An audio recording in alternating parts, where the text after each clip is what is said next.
मैं कल रात को 1:30 बजे बिहार से ही दिल्ली पहुंचा और आज सुबह 5 बजे चल के आपके बीच में आया हूं। पहले चरण का कल मतदान था। मैं इतना कह सकता हूं, जो मतदान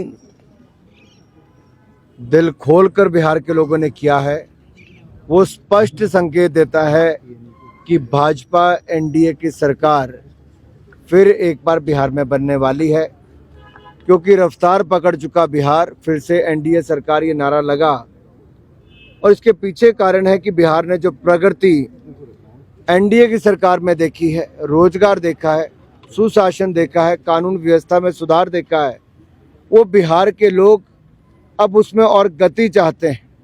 वो जंगल राज वापस नहीं चाहते। जैसे ही लालू प्रसाद यादव का चेहरा नजर आता है, जंगल राज याद आता है। तेजस्वी यादव, राहुल गांधी का चेहरा नजर आता है तो भ्रष्टाचार नजर आता है।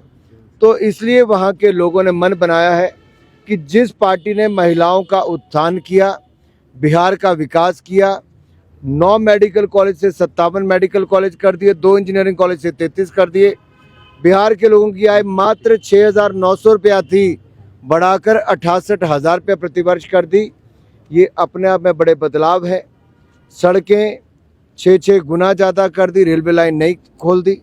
ये अपने आप में दिखाता है कि बिहार अब आगे बढ़ रहा है और वहाँ की जनता बिहार को बढ़ाना चाहती है और एनडीए को जिताना चाहती है। शिमला पार्लियामेंट्री का वहाँ पर प्रोग्राम हो रहा है, जहाँ पे यहाँ के माननीय सांसद सुरेश कश्यप जी होंगे, नेता प्रतिपक्ष जयराम ठाकुर जी होंगे। मुझे भी उस कार्यक्रम में रहना है और 150 वर्ष हम पूरे धूमधाम से पूरे देश भर में वंदे मातरम के मना रहे हैं, राष्ट्रीय गीत है। और ये भी कह रहे हैं कि देखिए, जहाँ कुछ राजनीतिक दल है वो राष्ट्रीय गीत गाने में ही संकोच करते हैं, उनके मंच पर राष्ट्रगीत का कोई महत्व नहीं है, उनके मन में भी राष्ट्रगीत का कोई महत्व नहीं है। और राष्ट्रगीत में जो लाइनें कटवाने का काम उस पार्टी के नेताओं ने उस समय किया, हमारा दल भारतीय जनता पार्टी राष्ट्रगीत का मान सम्मान भी करती है। तो इससे राष्ट्र के युवाओं में और राष्ट्र जन में एक नई भावना पैदा होती है और एक बहुत बड़ी देन हमारे देश के लिए है। और मैं आज इतना ही कहना चाहता हूं कि जिन पंक्तियों को हटाया गया उनको जोड़ने का काम भी यहाँ पर अवश्य करना चाहिए। हजारों करोड़ रुपए की मदद पिछले कुछ वर्षों में केंद्र की सरकार ने की, लेकिन छोटा मन दिखाकर अगर राज्य की सरकार उसका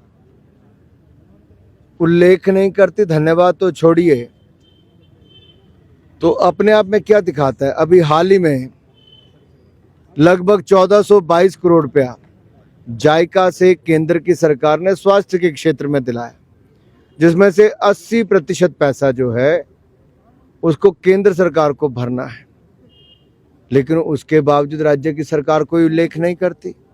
ऐसा दिखाती है जैसा पैसा वो लेकर आए हैं उनका पैसा है। मुझे लगता है प्रदेश के लोगों को वास्तविकता पता होनी चाहिए कि 90% पैसा सभी योजनाओं में केंद्र की सरकार देती है, तब जाकर हिमाचल प्रदेश का विकास होता है। एक आधे मंत्री ने प्रदेश ने कहा कि हमें केंद्र से इतना इतना पैसा आया, बाकी केवल मुकर जाते हैं। ये अच्छा संदेश नहीं है। अगर केंद्र हिमाचल प्रदेश की खुलकर मदद करता है तो राज्य की सरकार को छोटा मन करके नहीं दिखाना चाहिए। केंद्र ने जो दिया है उस पे उसको मानना भी चाहिए और लोगों को बताना भी चाहिए।